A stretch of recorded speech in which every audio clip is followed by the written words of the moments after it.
If you're starting this year with the same goals as last year, get in, bestie. We're going goal setting. It's time to unbox your dream 2026.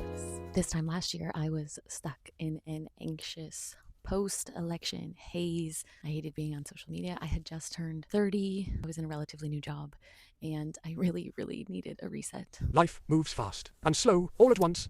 I'll say. So I got off social media and I started leaning into my creativity more. What do I always say? Change happens quickly and somehow never fast enough. Which is exactly why we goal set. Which is exactly why we're doing the Time, Money, Freedom Quadrant. Let's go.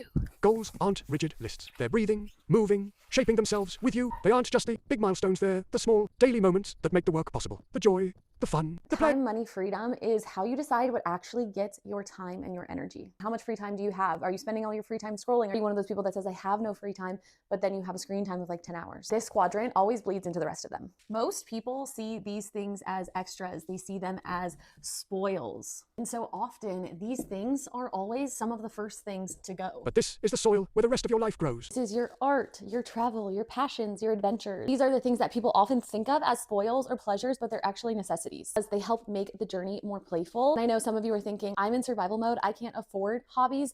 But the thing is, you can always be intentional about your choices and about learning something new for free online that you've always wanted to do, instead of rewatching that movie or that show or scrolling or doing something that doesn't actually bring you towards our goals. What I love for my free time to actually look like. Creativity isn't indulgent, it's foundational. This quadrant for me is always my creative hobbies, travel, language learning, music lessons, any new class or activity that really keeps me curious. In 2025, that looked like intentionally breaking my phone at 8 and reading before bed instead of scrolling. Not only the consistent journaling that I had been doing for years, but really diving into other forms of journaling and creativity through the artist's way, which led to me making gifts for the people I love and trying new mediums that way. And for next year, my 2026 action steps for the Time, Money, Freedom Quadrant are pretty simple and pretty specific. First, I've got some travel planned to see loved ones, crossing over into my relationships and my Time, Money, Freedom quadrants. I'm continuing my Afrikaans lessons, and I've been adding in a 10-week writing workshop in the city.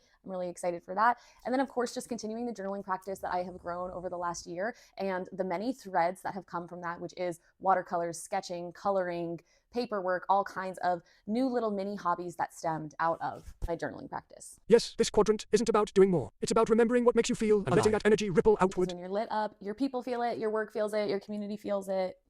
You can't be stopped. There's your homework for the week. And next week, come back, we will be doing the health quadrant. Your body, your breath, and the routines that help support this life that we are creating right now. See you next week.